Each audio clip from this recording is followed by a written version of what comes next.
They're not huge grizzly bears, but they're a good size for the areas that they come from. Some of the largest grizzly bears in the world actually inhabit a place called Kodiak Island. There are not just Kodiaks, they are actually grizzly bears or brown bears. And they can get about twice the size of what Kula is.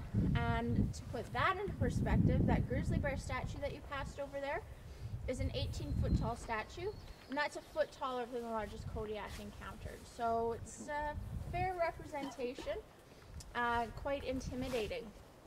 Now these guys came out of hibernation about 4 weeks ago, I believe it was, out of their den. At this point in time, we do supplement their diet.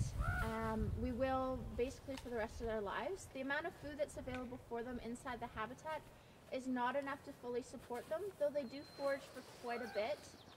You notice that that log directly behind where they're playing has been torn apart. Originally that ran across like the one behind it, but it got infested with termites, so Grinder and Kula decided that that made a nice tasty snack for them, so they went to town on that. You also find that a lot of areas, especially under the roots of trees, have been dug up. That's so that they can get at the new roots and also to get at some of the grubs and other bugs that are underneath there as well. They'll eat the new growth off of some of our trees from time to time. We also do have blueberry, huckleberry, and salmonberry bushes inside the habitat, and they will eat those. A couple years ago, the berry crop was way behind schedule, and so they ate the bushes first rather than waiting for the berries, which was kind of counterproductive, I guess. So they do that. Even with all the food available, we do supplement every single day. Right now they're getting maybe 10 to 15 pounds of food between the two of them.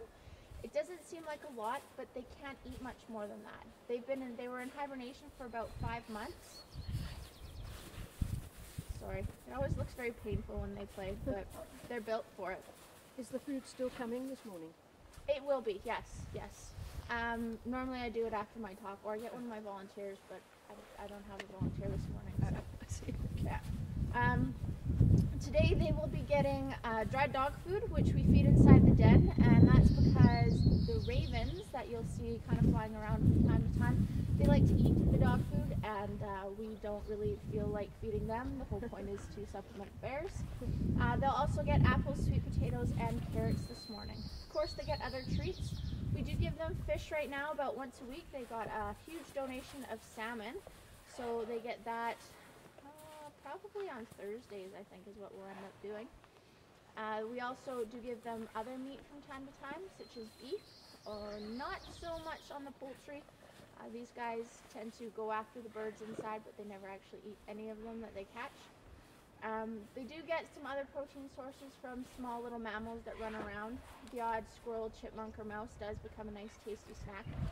And these guys were able to catch a snowshoe hare last season, which they were quite impressed with themselves about. We never put any live animals inside the habitat for them. Anything that goes in there does so of its own accord. A couple of very special treats that these guys absolutely love. Obviously, like Pooh Bear, they love their honey. We give them nuts, which they love, and that's a great protein and fat source for them. And surprisingly, these guys love watermelon. So we try and give that to them.